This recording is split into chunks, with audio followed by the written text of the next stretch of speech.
Are you looking for a little something to satisfy your sweet tooth, but just enough to take the edge off?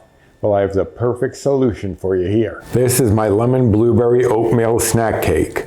Kind of a mashup between a lemon bar and a baked oatmeal. It's just enough to take the edge off without using up many of your bites, points, or calories. So if you'd like to see how this is made, stick around because it's coming up next.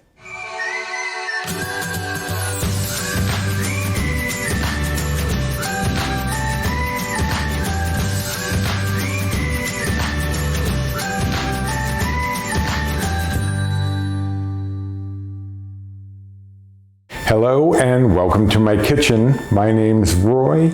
I'm a home cook and amateur baker, and I'm here on this channel sharing recipes that have helped me to lose over 125 pounds, whether those recipes are mine or someone else's. Now today is one of mine, but I adapted it from a few recipes that I've seen on YouTube from another country, Germany, Russia, I don't know where they're coming from.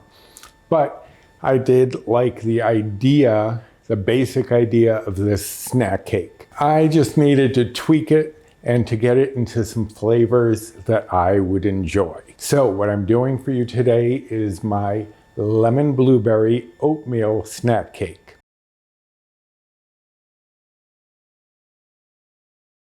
Now this is a snack cake, so it's going to be smaller. It's not going to be like a big cake. It's just going to be a little something to get the edge off when you want something sweet. And since there's lemon in it, maybe a little sour as well. But before I can show you how to make it, we have to go over those ingredients. I have here some baking spray. You could use cooking spray if you want. I just do like for baking, using a baking spray because it's got a little bit of flour in it. You could also do a little sling to kind of pull it out of the pan.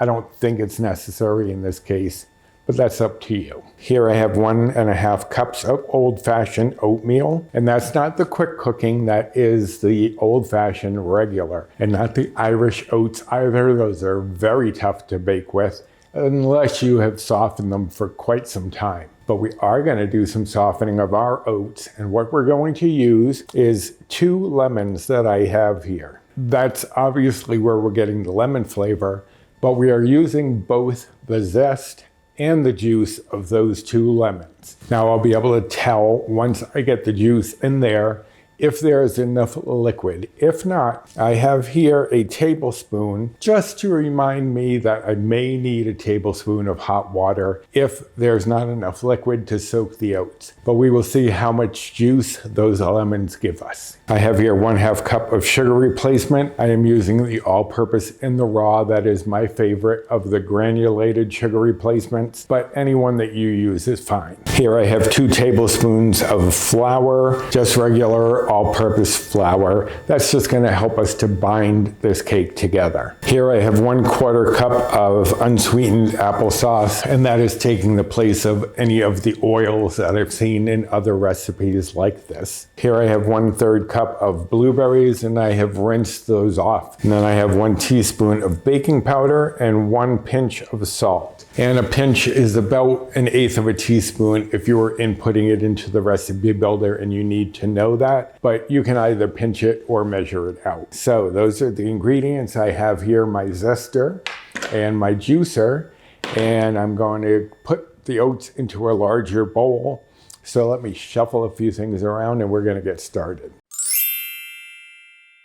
All right, so I've already put the zest of one of the lemons in because you don't need to watch me do both of them. But when you are zesting, what I typically do is I hold the zester upside down so that all of the zest will stay in this little trough here. And you want to make sure to just grate the surface of the lemon. You're just going to barely go back and forth a few times. You don't want to get any of the white, what they call the pith, because that is very bitter. So we don't want that, we just want the flavorful yellow part. So I'm just going to run that back and forth just lightly. As you can see, I'm just getting the yellow off and not going too far into the white. And this zest has a lot of the oils that give lemons their flavor. And when you make like a lemon extract, if you were to make your own, you would be soaking the lemon peel to get those oils infused into your extract. Just gonna put that into the bowl. Okay, and then I'm just going to toss that a little bit just to disperse the zest throughout our oatmeal here, and that will help to start flavoring the oatmeal. Okay, so now I've got my juicer. I'm going to cut my lemons in half and just squeeze the juice directly into the bowl. Now, if you've never used a juicer like this, it looks kind of odd in the way that it's sitting in there, because it looks like you should put this right in here like that. That's the way it would perfectly hold it, right? Wrong. It's counterintuitive, as they say. You want to turn it so that the flesh is on the inside and you've got the outer edge up towards the top. Then you're just going to squeeze and get all of that juice right into the oatmeal. And I usually turn it a little bit because some of the juice may accumulate. And then to take it out, I just do a little pop and try to get that out that way. All right, so let me finish juicing this and I'll be back. All right, so I have all of the juice and the zest in there. I'm just going to toss this around and soak the oatmeal into the liquid in the bowl, and just to see how much I have, and if I need any more, I am going to put in a tablespoon of hot water. And I'm just going to press down a little bit to mash the oatmeal in and really let it absorb that lemon juice. And I think this might actually be enough liquid, because I still see some liquid at the bottom, but the oatmeal is looking very wet. So I don't think I need the tablespoon of hot water. But if your oatmeal still looked a little dry, you could add a tablespoon of hot water, maybe a little bit more if you needed it. But you just want it to kind of get a little wet and start to get a little pasty looking. Pasty as in paste-like, not as in pasty like pale. So just mash that in. I definitely have enough liquid. So now what we have to do is just let this sit here and soak up that juice for about 20 minutes. And what that's going to do is hydrate the oats so that they soften up and become a little less oat-like. You won't get as much of an oat texture as you would otherwise. It's the same as I did for my oatmeal breakfast muffins. And if you have not seen that, I'll card that here and link that down below.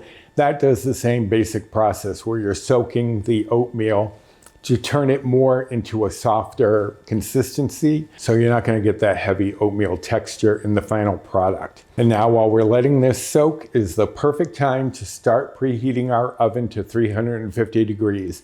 Usually takes about 15 to 20 minutes for an oven to come to temperature, but that's exactly what we need to soak this up. So I'll soak this, turn that on, and I'll be back.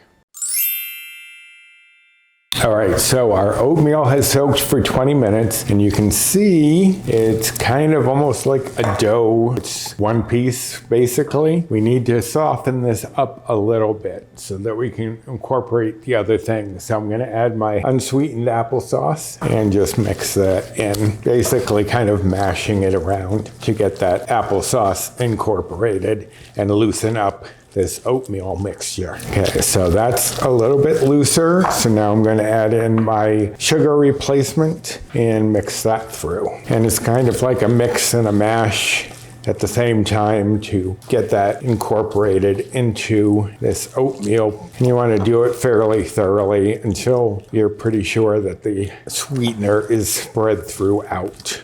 And see, now that's much looser than it was. Exactly what we're looking for. Now I'm going to take the flour, add the salt and the baking powder, and just kind of whisk that a little bit with a fork. And then just sprinkle that on top and mix that in. And you can see that the batter has loosened up a bit more so that it's going to be easier to incorporate our blueberries, because you want to be able to incorporate your blueberries without mashing them. So now I'm adding 1/3 cup of blueberries, and I'm just going to carefully fold those in just to get them incorporated and try not to mash them up. Okay, that looks good there. And now I'm going to bring in my 9x5 loaf pan.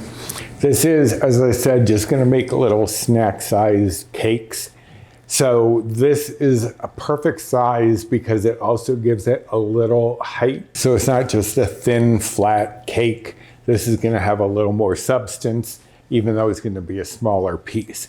But this is just a snack cake for those times when you just want a little something, but nothing too much. So I have my loaf pan coated with the baking spray, and I'm just going to slide this batter into the loaf pan. And then I'm going to just spread that out into an even layer, making sure I get into the corners. Now, one thing I do want to suggest is if any of the blueberries are kind of too close to the edge, I tend to push them in a little bit, just because if they're too close to the edge and they burst a little bit, it's going to leave like a little pocket there.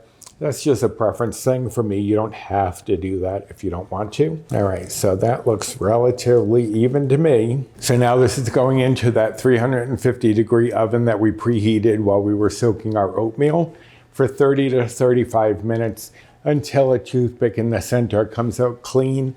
You just want to make sure that you're not hitting a blueberry because that will obviously come out wet. So 30 to 35 minutes and I'll be back. Okay, so there we have it, my lemon blueberry oatmeal snack cake. And now we have to let it cool for about 10 minutes at least. I usually let it cool completely in the pan, but 10 minutes should be enough to be able to turn it out without it falling apart. Now the cake will start to brown a bit around the edges early on. If it starts getting too brown for you, you can just loosely cover it with some foil, and that will help to keep it from browning too much along the edges. Personally, I kind of like that crispy edge, but you do as you need to do. Now, before we go over the nutrition facts, I did want to mention you don't have to do lemon blueberry. You could do lemon strawberry. You could do orange and walnut, which I've done before. You could do maybe lime and coconut. You can play around with this. This is just a base for you to get some ideas to play around with whatever flavors you enjoy. But that's all there is to it. Now, this is going to make 8 servings, and I'm not going to keep you hanging around while I let it cool and then cut it. So I'll show you right here, what they look like once they are cut up and portioned. Now, as I said, this is gonna serve 8, just makes a small little snack cake, just enough to tide you over if you need a little something. And it's not gonna be too bad on the bites, points, or calories. Now, I'm not an expert on the macros of it all. I don't follow macros, so I'm not sure how that all plays into it. I have been relying on those who need the information to request the information. And that is exactly what has happened. One of my new subscribers has asked why I didn't include sugars. I didn't include them because nobody had asked for them. But I am including them now, and you will see that in the new graphic that I'm going to be putting up in a moment. But to make everything even, because my OCD wouldn't allow me not to, I'm also going to be including saturated fats, which are the bad fats. So that way, if that's something that you're watching, you'll have that information as well. So this banner has gotten a little bit bigger, so don't be surprised when you see it. Making this as 8 servings, each serving is going to be 2 Better Balance bites or old Blue Points. I'm on the Healthy Better Balance plan, which is equivalent to the old WW Blue plan, which is somewhere around their current plan. I know there are a few things that might shift the points one way or the other, but I'm giving you the blue points so you can figure out approximately where you would be from there. Now, if you're following calories, the calories for one piece of this snack cake is only going to be 77 calories. And if you're following macros, get ready for the expanded list. Fat would be 1.2 grams. Saturated fat would be 0.2 grams. Protein would be 2.3 grams. Carbs would be 27.5 grams. Fiber would be 2.5 grams. And sugars would be 1.7 grams. Serving this as 8. You can obviously increase or even decrease that if you want. but I'm going with 8 servings. Now, if you want the recipe for this delicious little cake, that is going to be down in the description box. I will link directly to this recipe, and my blog is linked down there as well if you're looking for any of my recipes. Also down there is a link to a site called Buy Me a Coffee, which is kind of like Patreon. If you are at all able to support the channel through that site, I would greatly appreciate it. And I also have the usual stuff down there, my Amazon storefront, my social media, both my Instagram and 3 Facebook groups that I'm part of. So check out the description box for all sorts of information. And if you're not sure how to open up the description box, under this video where you see the word more or show more, just click on that and it opens up the description box. There's all sorts of information for you down there. All right, dare I do it? Dare I turn this out a little bit early?